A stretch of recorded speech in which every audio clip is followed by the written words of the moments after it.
The storm was not the thing that ruined Michael Anderson that night. It was the woman he pushed into it. For 8 years, Emily had eaten at the end of the table in a mansion she secretly owned, smiled through insults from a mother-in-law who called her a lucky beggar, and watched her husband build an empire with doors she had quietly opened.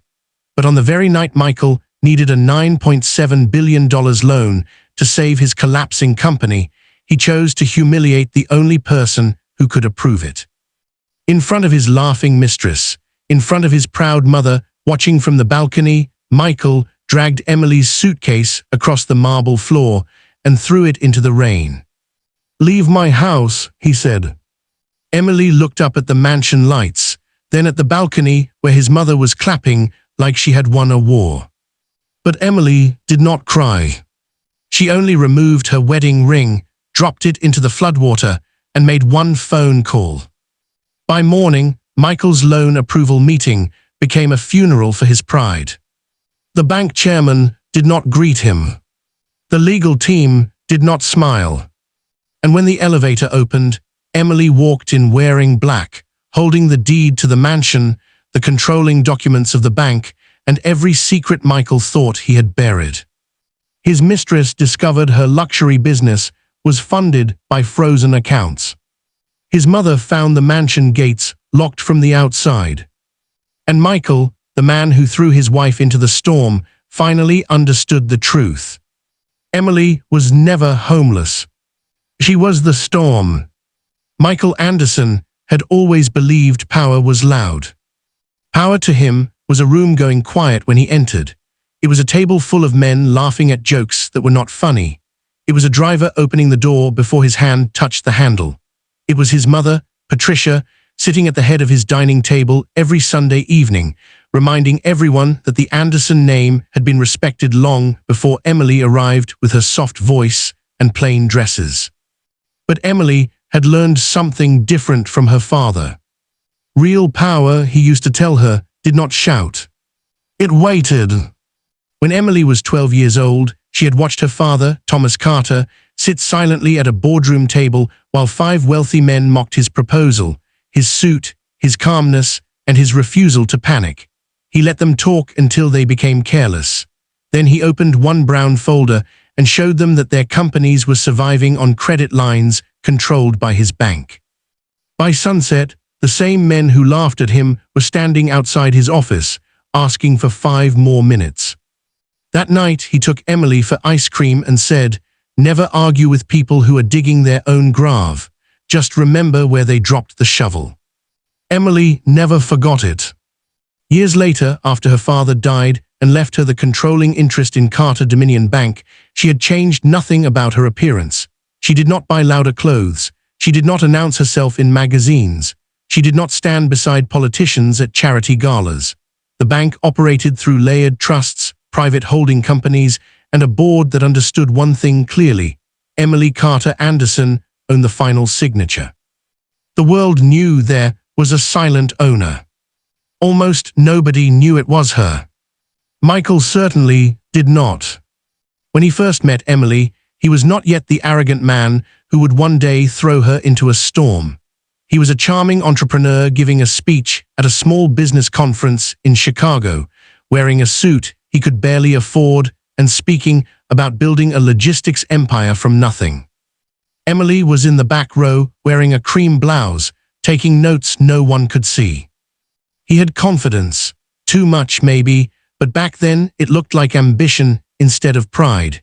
He spoke about creating jobs, about helping small American manufacturers move goods faster, about proving that old money did not own the future.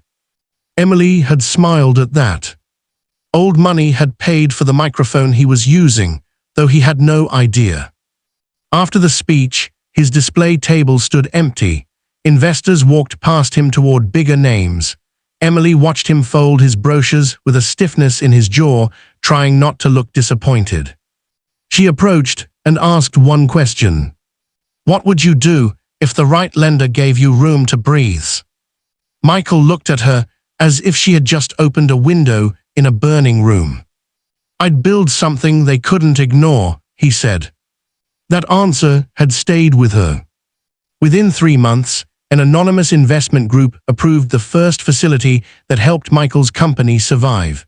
Within 2 years, Anderson Global Logistics had expanded across 5 states. Michael called it destiny.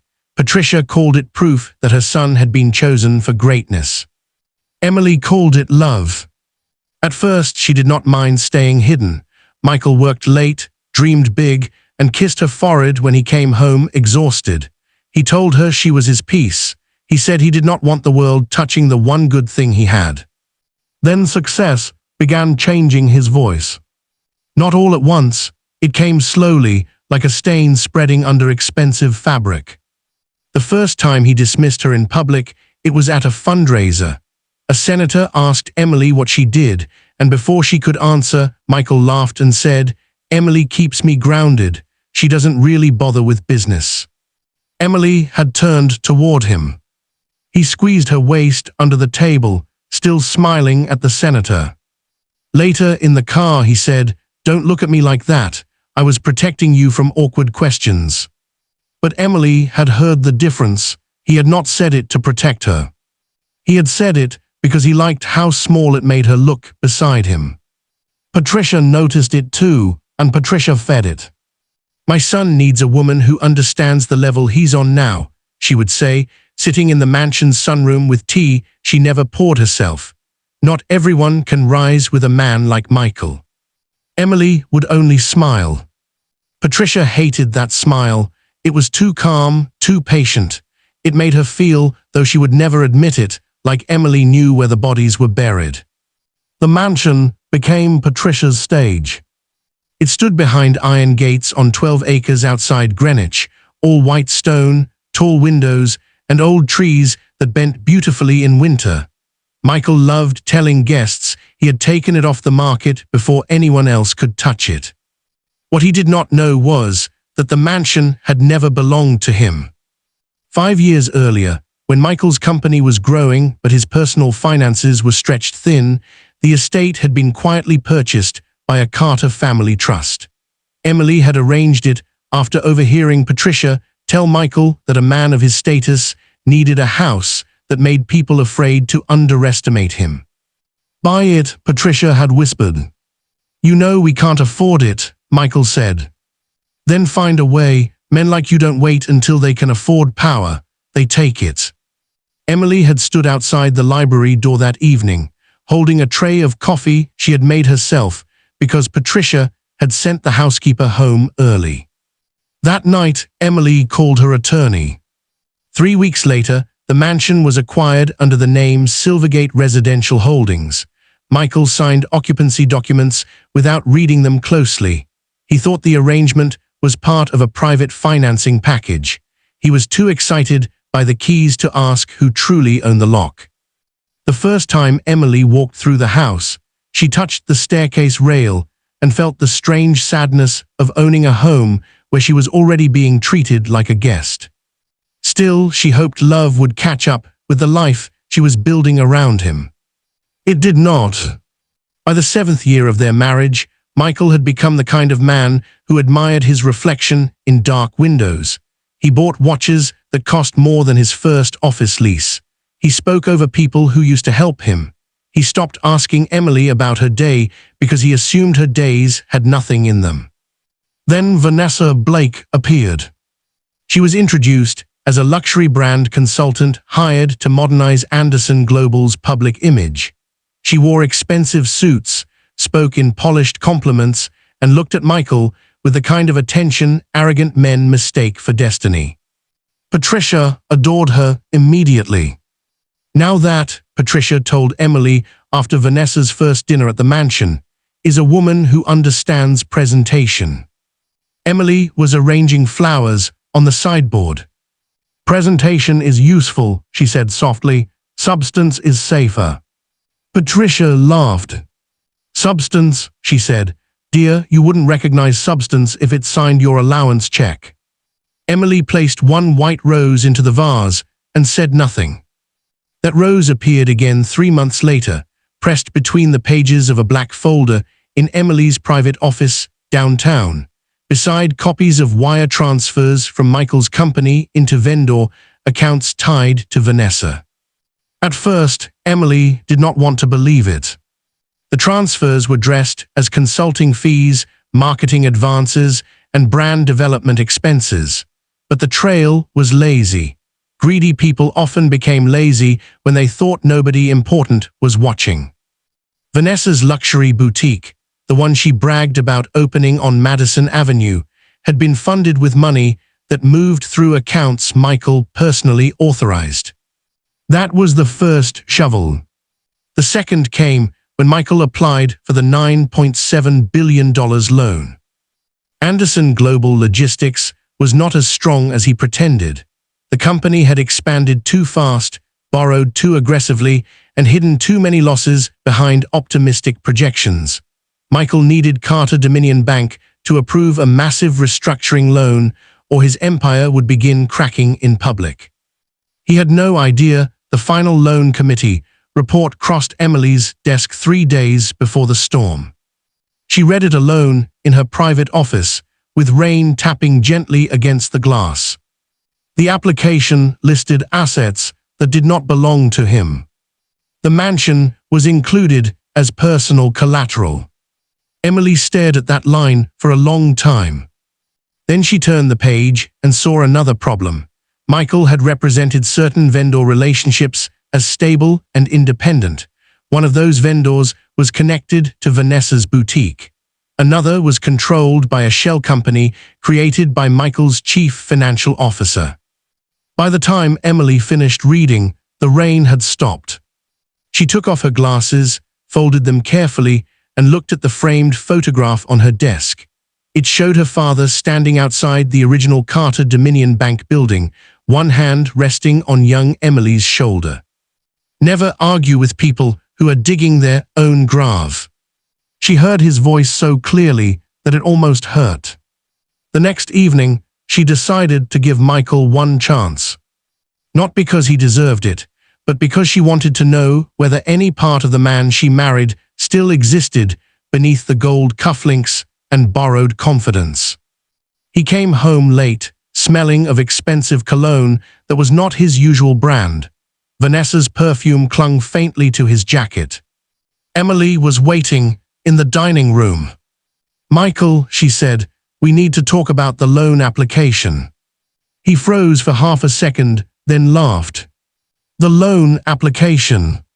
"Yes." He poured himself a drink from the crystal decanter. "Emily, sweetheart, you wouldn't understand the structure." "I might understand more than you think." That irritated him. She saw it immediately. "You've been listening at doors again?" he asked. "No," she said, "I've been paying attention." Michael took a long sip and stared at her over the glass. "Then pay attention to this," he said. "Tomorrow is the most important day of my life. Carter Dominion is about to approve a loan that will put this family in a position people spend generations dreaming about. I need peace tonight, not questions." "This family?" Emily asked. His eyes hardened. "Yes, this family, the Anderson family." Emily nodded slowly. The way he said it told her everything. She almost warned him then. She almost told him that Carter Dominion was not an institution he could charm with fake numbers. She almost told him the mansion could not be pledged because it belonged to her. She almost told him Vanessa's boutique would collapse under even a light audit. But then Patricia entered the room. "There you are," Patricia said, smiling at Michael and ignoring Emily. "Vanessa is on her way. I told her we'd celebrate privately before tomorrow's victory." Emily looked at her husband. "You invited Vanessa here tonight." Michael did not even have the decency to look ashamed. "She's been instrumental," he said. "In your loans." "In my life," he answered. That was when Emily felt the last thread break. The storm began an hour later. By 9, thunder rolled over the estate, shaking the tall windows. Vanessa arrived in a silver car, laughing as Michael ran out with an umbrella. Patricia watched from the balcony with the satisfaction of a queen awaiting a coronation. Emily remained at the foot of the staircase, wearing a simple navy dress and her wedding ring. She noticed everything. The way Vanessa touched Michael's arm as they entered. The way Patricia's smile widened when Emily stepped forward. The way Michael did not pull away. A strange calm settled over Emily. It felt familiar. It was the calm she had felt as a child when her father waited for careless men to finish talking. Dinner was not dinner, it was an execution with candles. Patricia sat at the head of the table, where she always sat, though it was Emily's table in Emily's house. Vanessa sat to Michael's right. Emily sat at the far end, where Patricia liked to place her because it made the distance look intentional. Halfway through the meal, Michael stood. He tapped his glass with a knife. "I have an announcement," he said. Emily looked up. There were only 4 of them in the room, but Michael performed as if cameras were watching. "Tomorrow, Anderson Global begins a new chapter," he said, "and I've decided my personal life needs to reflect that same future." Vanessa lowered her eyes, pretending modesty. Patricia's hand went to her pearls. Emily said nothing. Michael pulled a document from inside his jacket and placed it beside Emily's plate. "Divorce papers." The thunder outside cracked hard enough to make the chandelier tremble. "I want this handled quietly," Michael said. "You'll be taken care of within reason." Emily looked at the papers, then at him. "Within reason," she repeated. Michael's face tightened. "Don't make this ugly." Vanessa gave a soft laugh. She tried to hide with her napkin. Patricia did not hide hers at all. "You should be grateful," Patricia said. "Some women leave marriages with nothing but shame. My son is offering you mercy." Emily turned to her. "Mercy?" "Yes," Patricia said, "because without Michael, what are you? A woman living in a house she could never afford, eating food she didn't earn, wearing a ring that made people mistake you for someone important." For one breath, the entire room held still. Even Michael looked slightly uncomfortable. Emily folded the divorce papers once, then placed them back on the table. "I will not sign tonight." Michael's expression changed. Not sadness, not regret. Embarrassment. He was embarrassed that she had not obeyed in front of Vanessa. "You will," he said. "No," Emily replied, "I won't." Patricia stood so quickly her chair scraped the floor. "Then remove her," she snapped. "She has forgotten where she is." That was the moment Michael chose his future. He walked around the table, grabbed Emily's suitcase from where Patricia had already ordered a maid to pack it, and dragged it across the marble floor.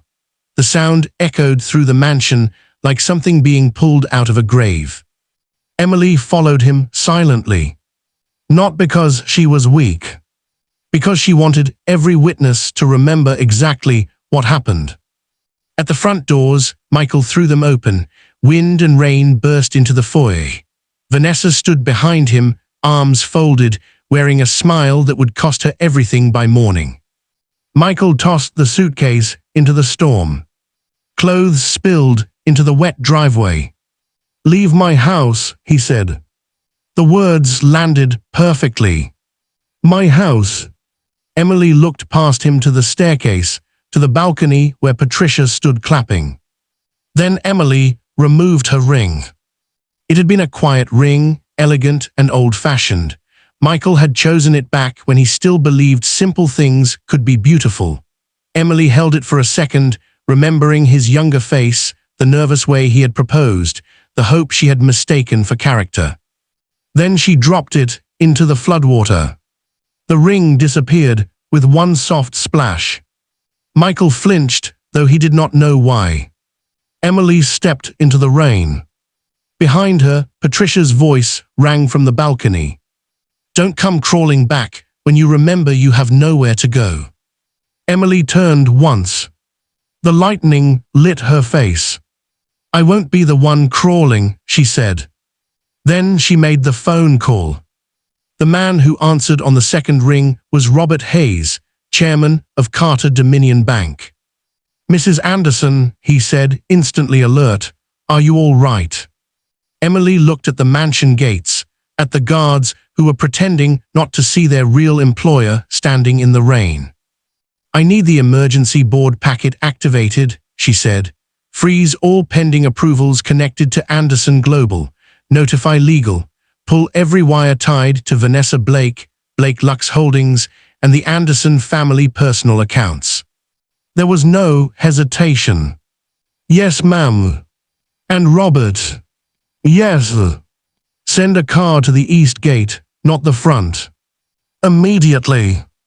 Emily ended the call and walked down the driveway alone, rain running over her face, her dress, her hands. The suitcase remained behind her, half open in the storm like a final insult. She did not pick it up. Nothing in it mattered. At 5:12 the next morning, before the sun rose fully over Manhattan, Michael Anderson was standing in front of a mirror on the 72nd floor of Carter Dominion Tower, adjusting his tie. He looked almost perfect. Almost. There were shadows under his eyes from too much champagne and not enough sleep. Vanessa had stayed the night in the mansion, a fact he found thrilling until he woke and noticed the house felt colder than usual. Patricia had insisted Emily would return by breakfast, begging to be allowed inside. She has no spine for hardship, Patricia had said. Michael believed her because believing her was easier than remembering Emily's face in the rain. Now he was here to claim the largest loan approval of his career. His CFO, Daniel Price, stood beside him, sweating through his collar. Relax, Michael said.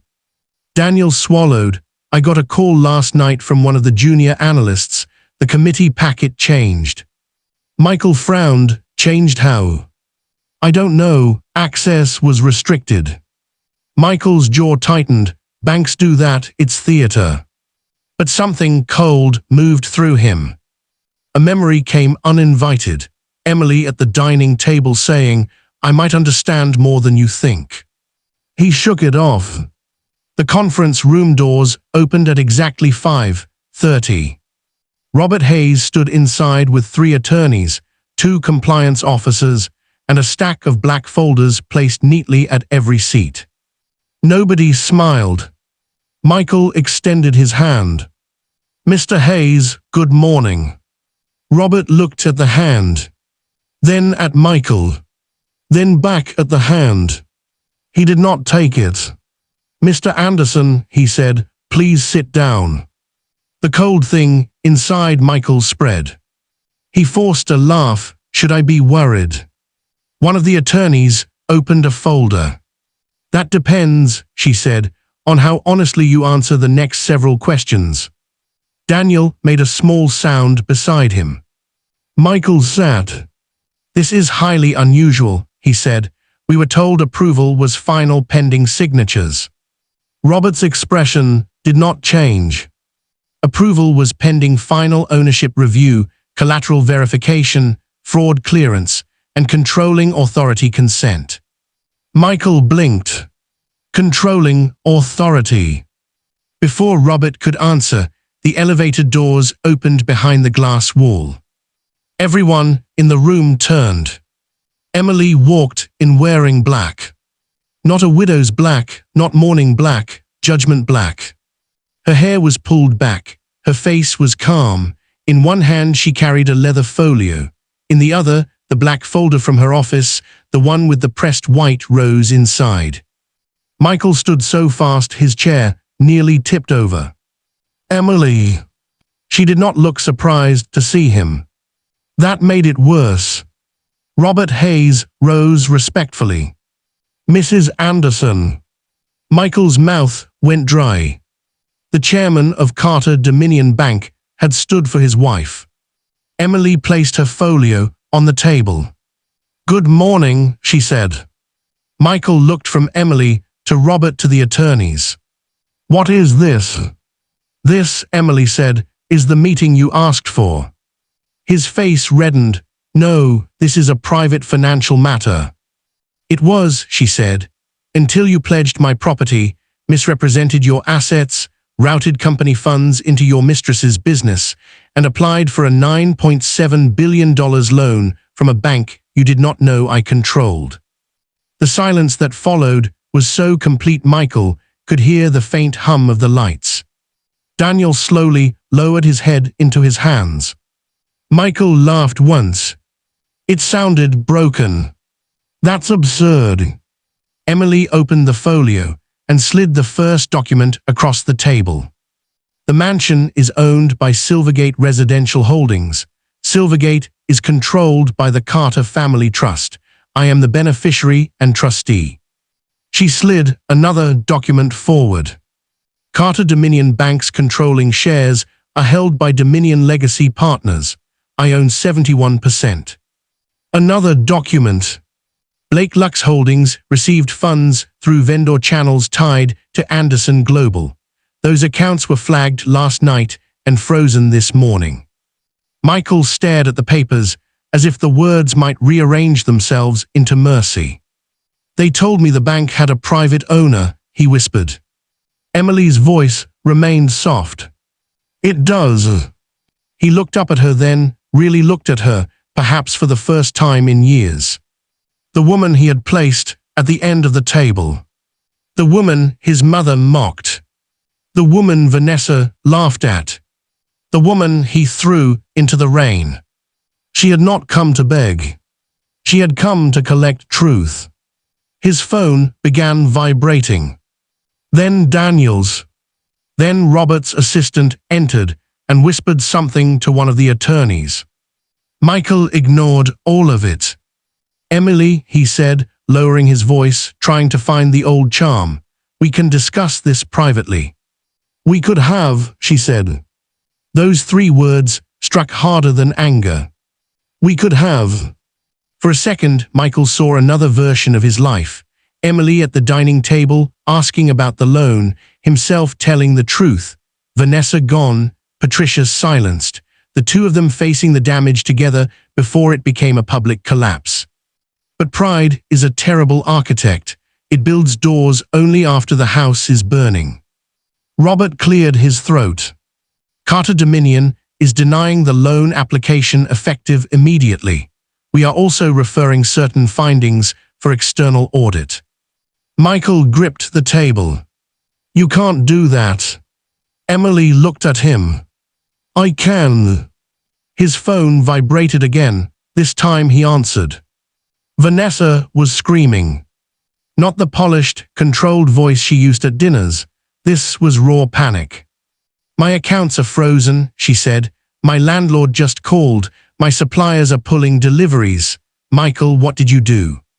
Michael closed his eyes. Vanessa, calm down. Don't tell me to calm down. There are lawyers here. Lawyers. They said my boutique is tied to suspicious transfers from your company. Michael turned away from the table, but everyone could hear enough. Listen to me, he said. I'll fix it. How? Vanessa snapped. The bank froze everything. Michael looked at Emily. Vanessa heard the pause.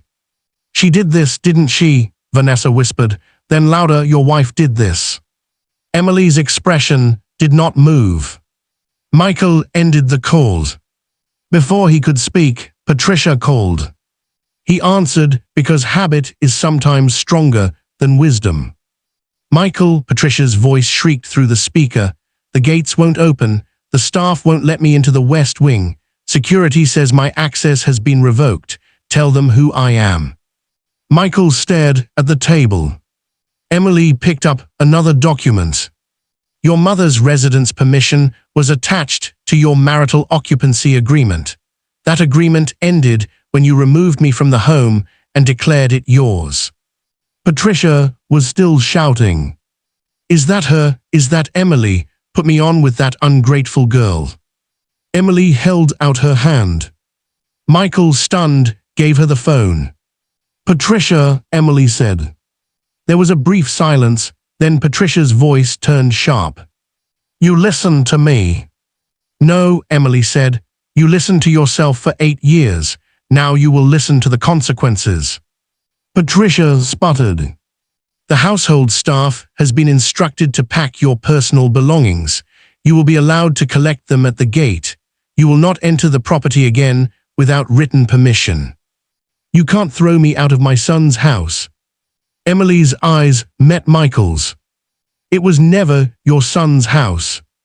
The line went quiet. For once, Patricia had no insult ready. Emily ended the call and placed the phone gently on the table. Michael sank into his chair. Outside the glass wall, dawn spread across the city. It painted the buildings gold, made the world look clean, almost innocent. But inside the conference room, everything Michael had built on lies began collapsing in orderly legal language. The attorneys explained the loan denial. The auditors explained the investigation. Robert explained that Carter Dominion would not support a restructuring under current leadership. Daniel Price requested counsel. Michael heard only pieces. Misrepresentation, collateral fraud, breach, frozen accounts, emergency injunction, board removal. Each word was a brick removed from the tower of his life. At noon, Anderson Global's board held an emergency session. By 2, Michael had been suspended pending investigation. By 3, creditors began calling. By 4, the business channels were speculating about serious instability at his company. Vanessa's boutique did not last the day. The Madison Avenue landlord locked the doors after receiving notice that her financial backing was under review. Her suppliers demanded immediate payment. Influencers who had praised her brand began deleting posts. The champagne wall, the velvet chairs, the imported marble counter she loved photographing, all of it became decoration for a business with no cash and no future. By sunset, Vanessa was sitting in her car outside the boutique, mascara streaked, calling Michael over and over. He did not answer. Not because he did not care. Because he was outside the mansion gates. The rain had stopped, but the pavement still shone with yesterday's storm. His suitcase was not there. Emily's ring was not there. The driveway had been cleaned. The mansion looked untouched, glowing behind the iron gates as if nothing had happened. Patricia stood beside him in a fur coat thrown over yesterday's clothes, 2 suitcases at her feet. Her makeup was uneven. Her hair, usually perfect, was pinned badly under a scarf. A security guard stood on the other side of the gate. "Mr. Anderson," the guard said, not unkindly, "you've been removed from the approved access list." Michael almost laughed. "I live here." "No, sir." Patricia gripped the bars. "You know me," she hissed. "I hosted Christmas for your entire staff. I gave you envelopes every year." "Yes, ma'am," the guard said, "and I've been instructed to call a car if you require transportation." Patricia's face twisted. "A car? I require my home."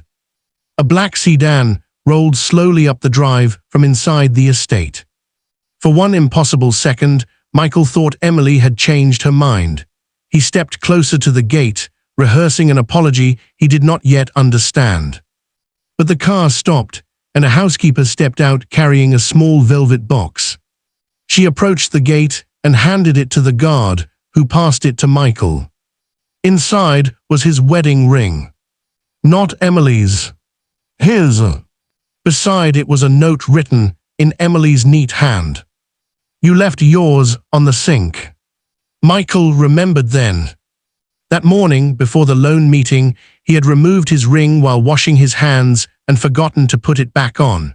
Such a small thing, such a careless thing. He closed the box. Patricia began crying. At first, Michael thought it was pride breaking, then he realized it was fear. "Where am I supposed to go?" she whispered. That question, more than anything, revealed the truth. Patricia had spent years calling Emily a beggar while living inside Emily's grace. She had mistaken another woman's patience for weakness, another woman's silence for permission, another woman's home for her throne. Michael looked through the gate at the mansion. The balcony was empty. For the first time, it looked enormous. Not because it was grand, because he was outside it. Emily watched from the upstairs library, though neither of them could see her. The room smelled faintly of old books and rain. Her father's photograph sat on the desk. Beside it was the white rose, no longer pressed in the folder, but placed in a glass of water. Robert Hayes stood near the door. "The board is ready whenever you are," he said. Emily looked down at the gate one last time. Michael was speaking to the guard now, his hands moving in desperate circles. Patricia had lowered herself onto one suitcase, her shoulders shaking. For years, Emily had imagined this moment would feel like revenge. It did not. It felt like the closing of a door in a house that had been cold for too long. "Proceed with the employee protection plan first," she said. "Whatever happens to Michael, Anderson Global's workers should not pay for his arrogance." Robert nodded. "And Mr. Anderson?" Emily turned from the window. "He gets what the contracts allow, nothing more, nothing less." That was her true punishment. Not cruelty. Fairness. For men like Michael, fairness felt like destruction because privilege had trained them to expect rescue. In the weeks that followed, the story spread. Not all at once. Wealthy scandals rarely explode cleanly. They leak through boardrooms, legal filings, whispered lunches, anonymous sources, and sudden resignations. First came the news that Anderson Global's massive loan had been denied. Then came the announcement that Michael Anderson had stepped down pending review. Then came the freeze connected to Blake Lux Holdings. Then came photographs of Vanessa leaving her boutique with a cardboard box and sunglasses too large for her face. Patricia tried to stay with friends. The friends remembered all the dinners where she had mocked people who had less than her. Doors opened politely and closed quickly. Michael moved into a serviced apartment paid for by a temporary allowance his lawyers negotiated. It was clean, expensive, and soulless. He hated it because every wall reminded him that comfort could be rented, but dignity could not. He wrote Emily emails. At first, they were angry. "You're destroying everything we built." Then defensive. "You never told me who you were." Then pleading. "I made mistakes, but I loved you once." Emily read only one all the way through. It arrived 3 weeks after the storm. The subject line was, "Please." He wrote about the early days, the conference, the brochures, the first apartment with the broken heater, the night they ate takeout on the floor because they had no dining table. He wrote that he remembered how she used to laugh before the mansion, before his mother, before the company became a monster with his name on it. He wrote, "I think I became someone I would have hated." Emily sat with that sentence for a long time. Then she closed the laptop. Some apologies arrived too late to repair what they finally understand. A month later, the divorce hearing took place in a private courtroom. Michael looked thinner. Vanessa was gone from his life by then, though not quietly. She had given one interview hinting that Michael had misled her, then disappeared when her own attorneys advised silence. Patricia did not attend. She claimed illness, but Emily knew shame had finally become heavier than performance. Michael stood across from Emily in a navy suit, without his usual shine. When the judge asked if both parties agreed to the terms, Michael looked at Emily. "I do," he said. His voice cracked slightly. Emily said the same words calmly. "I do." How strange, she thought, that the same phrase could begin and end a marriage. Afterward, in the hallway, Michael approached her. Her attorney stepped forward, but Emily lifted one hand. "It's all right." Michael stopped a few feet away. "I didn't know how to see you," he said. Emily studied him. "No," she answered. "You knew, you chose not to." He flinched. "I'm sorry. I believe you." Hope flashed across his face, small and dangerous. Emily let it die gently. But I am not returning to a life that required me to disappear so you could feel tall. He nodded slowly, tears shining but not falling. For once, he did not argue. As Emily walked away, she remembered the first question she had asked him years ago. What would you do if the right lender gave you room to breathe? Now she knew the answer. He had used that room to build a throne, then mistaken the woman who gave it to him for the floor beneath it. 6 months later, Carter Dominion announced a major restructuring partnership with what remained of Anderson Global, now under new leadership. Thousands of jobs were saved, vendors were paid, the company's name changed, Michaels was removed from the building. Emily never gave interviews about the marriage. She attended one press conference in a charcoal suit, answered questions about financial responsibility, employee protection, and ethical lending, then left before anyone could ask about the storm. But people asked anyway. They asked the former staff, who said Mrs. Anderson had always known every worker's birthday. They asked the security guard, who refused to comment but smiled whenever someone mentioned the gate. They asked Patricia, who had moved into a modest condo and no longer wore pearls to grocery stores. Patricia told anyone who would listen that Emily had tricked them all.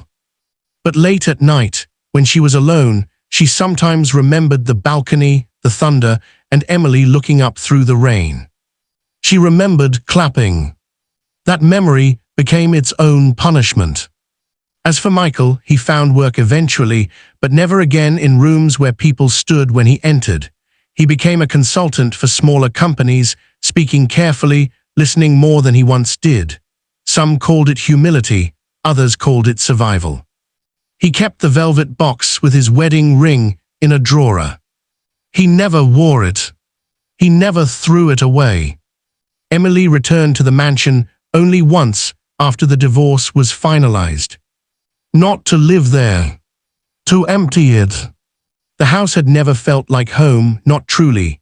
It had been too full of Patricia's voice, Michael's ambition, Vanessa's laughter, and Emily's silence. She walked through each room slowly.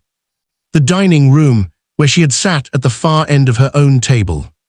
The foyer, where her suitcase had scraped across the marble.